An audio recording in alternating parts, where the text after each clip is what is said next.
Greetings everyone, House here, and today we're just gonna dive right into it because we've got a lot to cover. I caved and committed to the content pass, unlocking access to Rush Week in the Texas Chainsaw Massacre game a little bit early. Unlike other content creators, I didn't want to rush out my gameplay or coverage, and wanted to make sure I put some time into this mode so I could truly understand the ins and outs, giving you a fair take on the mode. We're gonna be discussing the good, the bad, the interesting, and the future of this mode, in my opinion. What I found was both somehow exciting and disappointing at the same time, so let's talk about it and ultimately answer the big question on everybody's mind. Is Rush Week the saving grace of this game, or just a weird diversion meant to distract us from the sinking ship that is the Texas Chainsaw Massacre game? Let's tune in. Starting with the good, I was surprised at how fast-paced this game mode is.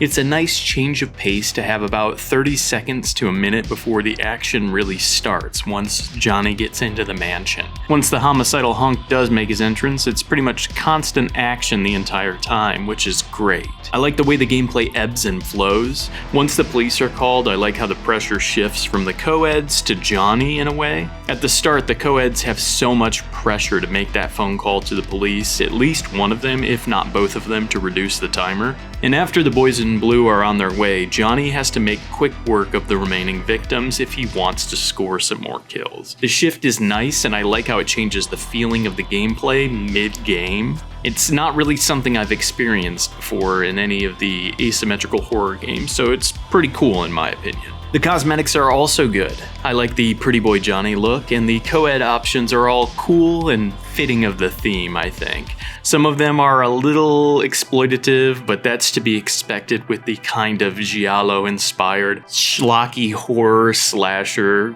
film vibe, so I think that's great. What I don't think is as great is the fact that some of these skins you will be getting for free if you log in early in the first few days, but you will have to pay for later. That doesn't seem right to me for this type of game mode, which we'll go into more in a little bit here. I think they should backtrack on this, and they need to just keep all of these skins free. They don't ever need to be premium for this mode. If they can do that, then I'm very happy with all the cosmetics. The soundtrack is also another big highlight. I really like the vibe of it. It's very synth heavy, which if you're familiar with my channel, is something I vibe with a lot. The general classic slasher vibe of the gameplay fits very well. I didn't quite get as much giallo film inspiration as they were probably wanting to go with. It felt more like an 80s slasher film to me, which is weird because it takes place before the 80s, but they leaned into it and I didn't think too hard about it, and I had fun with it in that way. I hope we eventually get more maps to play on, kind of continuing to follow Johnny as he has killing sprees throughout Texas and maybe some surrounding areas. That would be a great way to kind of expand this mode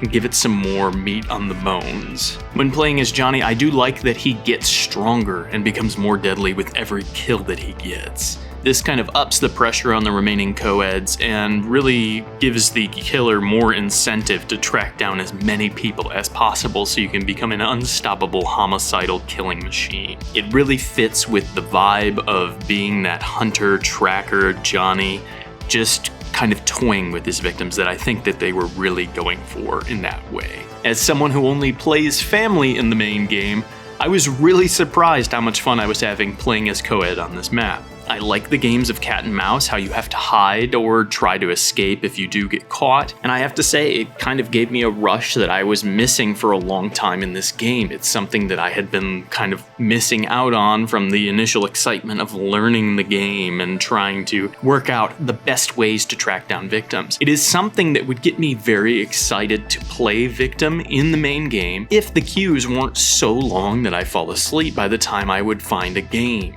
Hopefully this mode brings more people in general into the game so that I can enjoy exploring playing victims sometime here in the future. One thing I wasn't sure about was the tools to combat Johnny that the co-eds have access to, such as a wrench, a knife, a perfume bottle, etc. I like that they feel like they have some impact, but not in a way that makes Johnny feel completely useless. I was really worried about it feeling like just a giant bully session, kind of reminiscent of the end of Death Proof, if you're familiar with that movie, where everybody's just kicking the shit out of the villain. But they feel pretty balanced at the moment for the most part. Using a knife or wrench is pretty self-explanatory if you're familiar with the full game, and can buy you or your friends some time, but I also like the option of using the perfume to highlight Johnny if he walks through a specific area. With good use of these items, door slams, or even making good use of the hiding spots available on the map, the co-eds can reign triumphant once the cops are called, so I think that this is a good way to kind of balance out the gameplay. One thing I'll note is, seriously, don't sleep on the hiding spots for the co-eds. Even if you are mid-chase and Johnny knows exactly where you are, it takes time to pull you out of the hiding spot, which will A, allow you to recover your stamina, and B, usually you can run away before he can even swing his weapon at you, so it's kind of a free reset mid-chase. It's a really underrated technique that I don't see a lot of people using, so make sure to check that out. Alright, enough glazing, let's move on to the bad. I really enjoyed my time playing as Johnny, however, I was only averaging being able to play him once every 2 hours or so. I understand that it is random, one person out of the 7 queuing will be assigned Johnny, the other 6 will get random co-eds. However, I have seen the option to choose to prefer to play as Johnny for other players that never showed up for me. In the lobby, I did get the option to prefer to play as co-ed, which sucks because that's all I was really getting. Never once did I see the prefer to play as Johnny, so I don't know if there were too many people that had already clicked that button and then they wanted to have more people play as the co-eds, so they were only offering that up. Not sure what that balance is. I would have liked to be able to set that at the very beginning, maybe from the main menu of the Rush Week mode, instead of having to hope I get it in the lobby. What's really crazy is I had multiple games where the Johnny player disconnected as soon as the game started, so it's clear that they didn't want the stress of playing him, and it would have been nice if I had the option to play him more, as I am a family main.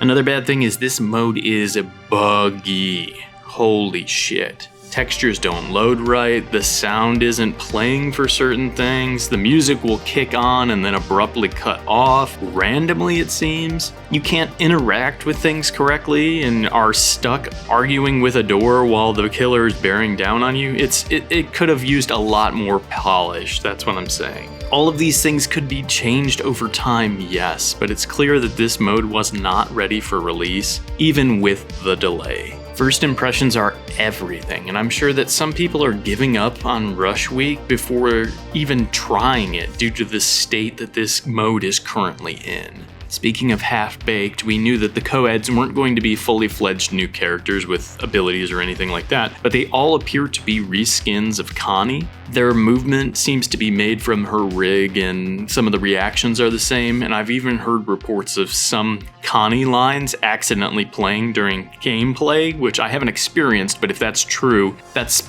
a pretty big one. This could have used some more time in the oven finishing up.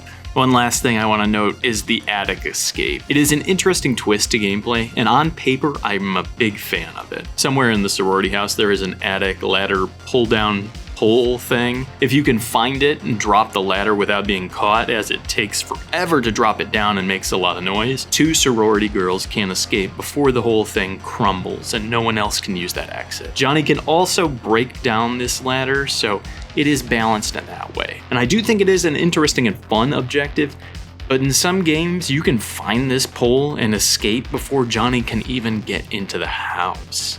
There's a very limited number of places that it can currently spawn, and all of them are accessible without having to pick a lock or anything. From my games where people got more experience playing as the co-eds, everybody is instantly looking for this pole to have access to the attic right away at the beginning of every game. With that, they can make quick work of finding it and utilizing this exit, so usually most games start with 2 people escaping right away before Johnny can even track down his first victim. Like I said, I like this in concept, this escape method, but having the pole be hidden behind a locked door or something might be better for the overall balance and health of the game mode.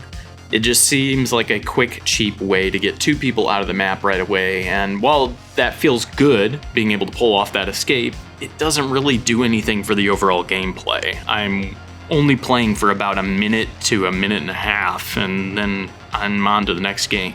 With no real reward structure for playing this mode, no XP gained or anything to unlock, getting those quick wins doesn't really feel that great. I think that a lot of people were expecting to be able to earn XP for your overall account level, and I understand why they didn't do that, but there needs to be something here that kind of gives us incentive to keep playing this mode.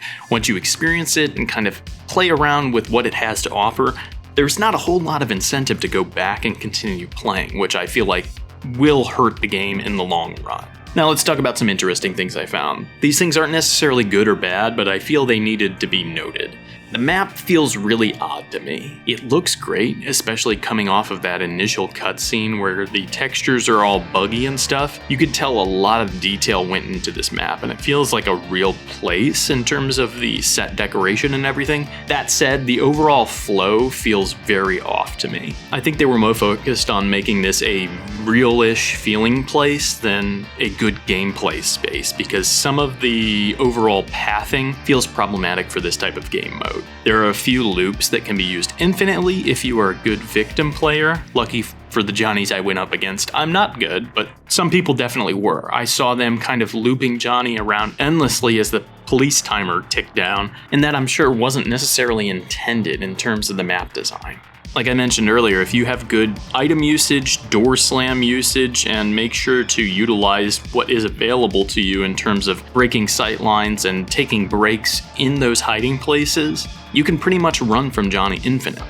Another interesting thing is it only takes 2 hits from Johnny to kill a co-ed. Some people have said that this is too quick and it feels like shit to get caught out randomly turning a corner, running into Johnny. And normally when I'm feeling salty about getting caught off guard and getting murked immediately, I agree with them. But in reality, I think this is okay. I think 2 hits to kill a co-ed makes sense. It's nice to have some risk to getting caught. There has to be some stakes in this game mode, especially since the Johnny player does have to make his way through all the co-eds, so there needs to be some weight to getting caught by him. That said, it does make the health bottles on the map almost useless in most scenarios if you're not diving out of the windows or something. To realistically use a health bottle in your inventory effectively, you have to get hit, have a defensive item or something to somehow get away, and then use the health bottle, meaning your entire inventory was specifically set up around this scenario and not completing objectives with a fuse or a lock-picking tool or anything like that. Sure, you could get hurt and happen to stumble across a bottle and use it in real time, but that just seems odd in my opinion, and I'm not quite sure what the purpose of having them on the map is other than to have something else spawn in that isn't a defensive item or an objective tool. Now time for the big question. Does this game mode justify checking out this game if you have not already, or is it enough to come back if you took a vacation away from the sweet summer heat of Texas? In my mind, while this is a fun distraction from the main mode, it is not something that will keep me coming back for more after the new shine wears off. There's just not enough meat on the bones as it is now to be something more than a passing amusement for me, which is kind of a bummer. I wanted to give the devs the benefit of the doubt when it came out to see if it somehow had more there for me to sink my teeth into than just a quick experience. And while it was fun for a weekend, I don't really have any incentive to continue to go back. Once I'm familiar with the mode, I know the map and I know how to escape effectively or how to track people down as Johnny, there's not much else there for me. I'm afraid that after the interest in this new attraction passes, the game will be just as dead as it was before, if not more so as more people are burnt out. It is a quick, fun game mode that has some charm, especially for fans of classic slasher films, but I don't see it holding my attention, and I'm guessing I'm not alone in that feeling. So as Rush Week is being made available to everyone, I would say it's worth checking out if you are interested, but definitely go in with tempered expectations. There are bugs, there are unbalanced gameplay issues, there are things that don't work right now. And it could be a fun little diversion if you don't take it too seriously, but I can understand it being frustrating.